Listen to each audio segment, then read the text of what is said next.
I didn't know Paddy Pimblett had a chin like that till tonight. Yeah, absolute dogfight in a war, and much respect to both guys. We sent Paddy Pimblett straight to the hospital, and then we're going to send Gaethje too. And Gaethje's like, believe me, I've been in plenty of wars. I'm good. Not gonna lie, you hit me with a body shot in that first round. You hit me right in the solar plexus, and it got me. You know what I mean? That was why I thought I was winning the first round up to that point. I'll be back better. It's as simple as that. Because I haven't seen the last of me.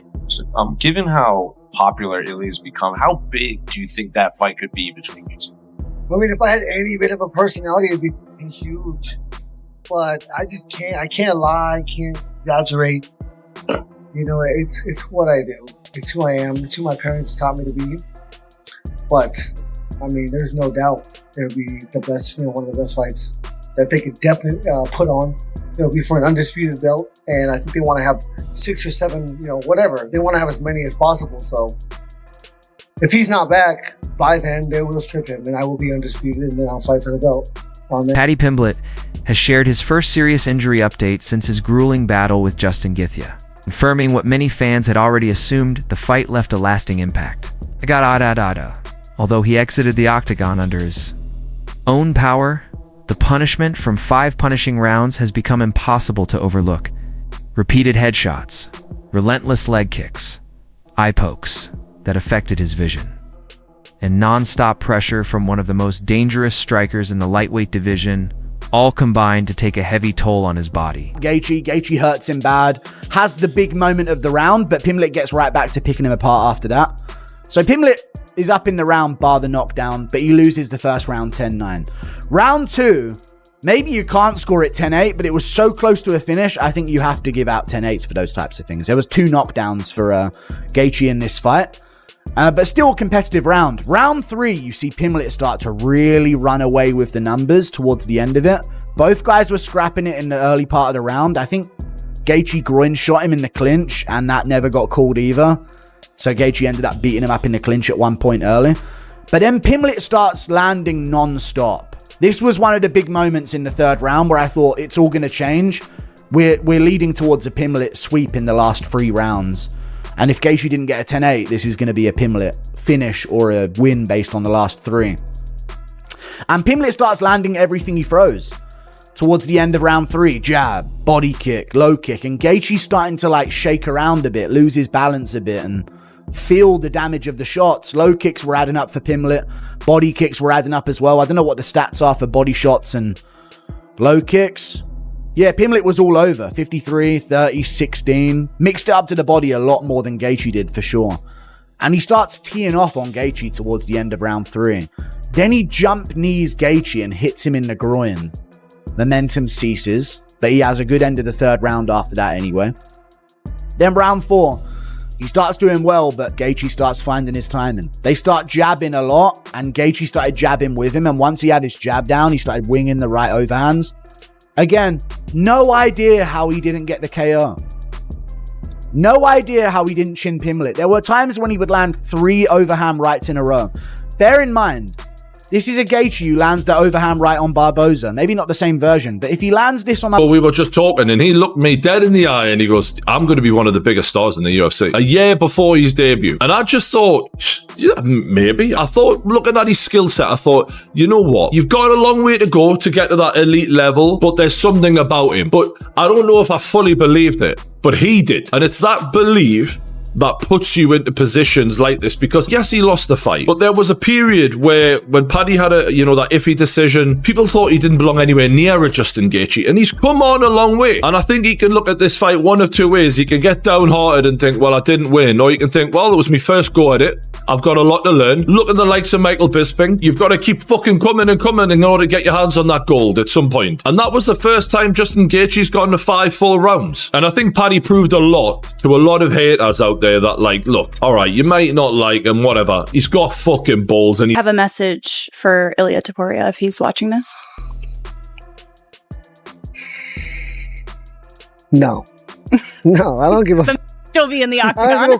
I control my thoughts. I control my emotions. I won't give him the time of day. I'll, rely on my coach to watch him a lot. I've seen him fight, obviously, but I don't really go back and watch these guys.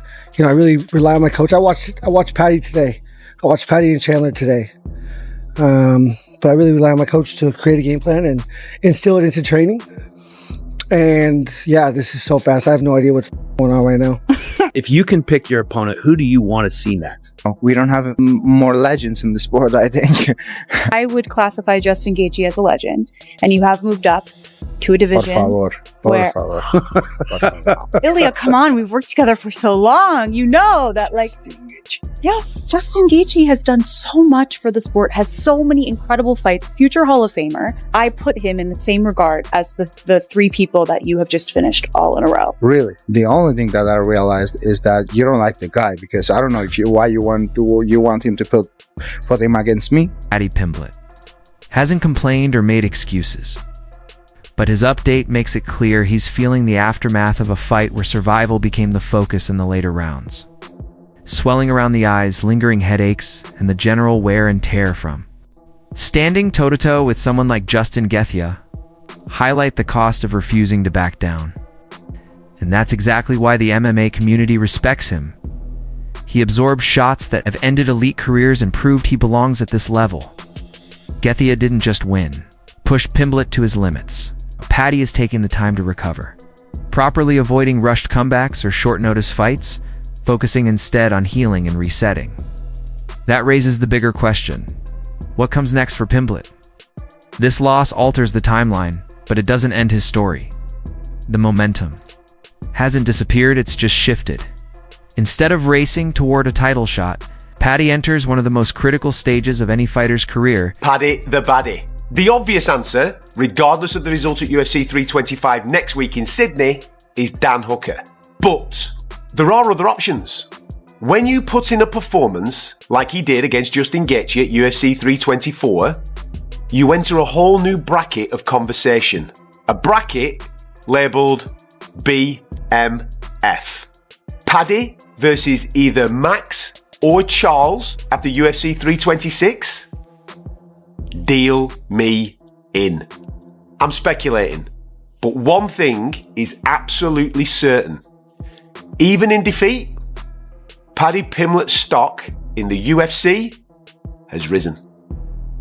He hits hard, Gaethje, you can see already. Paddy's clipping him a bit there though. Good knee up the middle. Oh, Gaethje's dropped him. Go on, Paddy, get moving.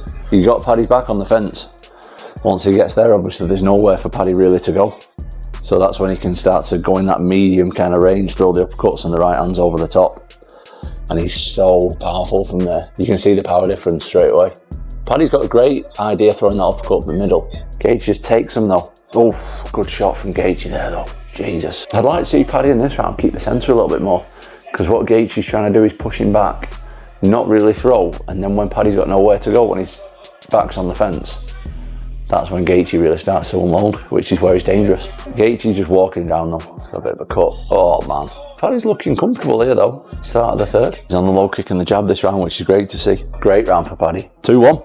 Let's see if he does the same in the fourth. Hopefully he will. Oh, he's catching him a bit now. He's so strong, Gaethje. It's ridiculous. It just looks painful fighting Justin Gaethje. Oh, that overhand right that he does is good. Paddy's seriously tough. These two are going to have a headache for about 5 days. Paddy's having a go, but he's missed a lot of them. Gaethje's got him down. Great fight though. Paddy's tough as hell. That overhand right, you can't miss with it, Gaethje, can he? Knee's a perfect option against him because he keeps dipping his head. Come on, Paddy. Oh, he's doing spinning stuff. Need him in the balls. Keep going. What a crazy fight. Well done, boys. That was good. I think Gaethje won it, but I think Paddy did amazing. Justin Gaethje's an absolute beast. No shame in that at all. Paddy's fought at the top level there, the absolute top of the top level. Did absolutely amazing. Should be proud. Rebuild begins. Does Pimblett return against a striker to test his toughness again, or face a grappler to highlight his submission skills? Either way, the UFC is likely to manage his matchups carefully. He remains a major draw, and there's no need to throw him into another brutal battle immediately. Looking further ahead, the once-rumored super fight with Ilya Topuria is on hold, not cancelled, just delayed. If Pimblett wants that opportunity, his next chapter must be smarter, sharper, and more strategic. The Gaethje fight exposed weaknesses, but it also showed his resilience. He can endure extreme punishment and keep moving forward. Now it's about recovery, growth, and making the right choices on the road back, because a comeback always speaks louder than a setback.